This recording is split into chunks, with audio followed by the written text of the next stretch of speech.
Okay, traders, what does the Apple move have on the NASDAQ, the XLK, Microsoft, and, well, Apple itself? Where are the opportunities? We're going to take a look at these across multiple time frames, focusing on the underlying trend of the market. Is it up, down, or not trending?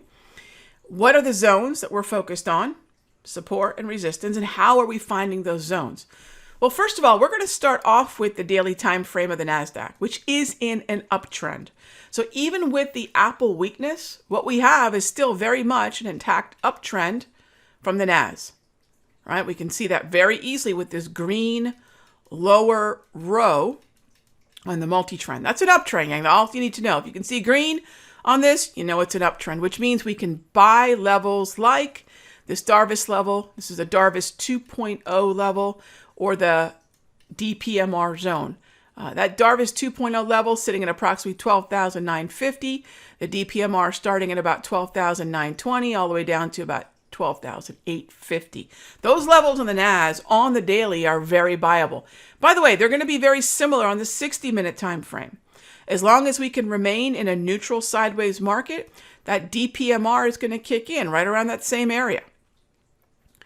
And then finally, if the turmoil in Apple's got you nervous enough, then focus on the very shortest of time frames. Now, what's the difference between how I break down a 1-hour time frame and a daily for swings and the day trading? I'm still going to lean on the best darn automated support and resistance levels that are unique to what I'm doing on this chart. And that is the hourly price movement range. So I've got the daily price movement range on the 1 hour and the daily. We've got the hourly price movement ranges on the 5-minute. Now, when I have this historical volatility plotted on the chart, it's going to update every single hour, and it's going to give me support. It's going to give me resistance. And depending on whether or not we're focused on the short or the long side, we're neutral as we wrap up the day. I could be open to either one of these. It's just that price has to get to one of these two zones.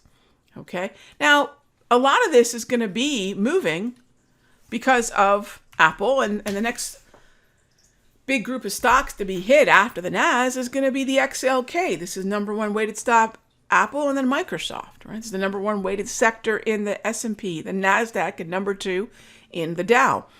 Not necessarily a super liquid option chain on the XLK, but futures traders really should keep an eye on this because this is the king of the sectors, gang, right? It's the one sector that actually has top 3 weighting in all of the 3 major indices, right? Nothing else can say that. Financials are heavily weighted within the S&P and the Dow. Healthcare is heavily weighted within the S&P and the Dow, but it's only XLK tech that's heavily weighted within the NASDAQ, the S&P, and the Dow. So definitely the king. And then that's what makes Apple so pertinent today. Apple, do I want to day trade this? Probably not. I don't know how much longer this antitrust news coming out of France is going to rock this symbol. However, I'm rooting for the bears. Why? Am I a bear? No. Bears are going to take price down to where it's useful to me to get long because I have a green trend, right? Or if we can get an oversold stochastic on the 1 hour. So notice the market trend, the structure, the way in which price is moving is different on the daily uptrend to the 1 hour neutral, right? Each time frame is going to have a different, usually a slightly different market structure, meaning uptrend, downtrend, or no trend, right? So the market trend, the structure, it means the same thing. If we can get a move in Apple down to about 159.5, that would be an aggressive level to be able to get long on Apple. So this is why I say I'm rooting for the bears.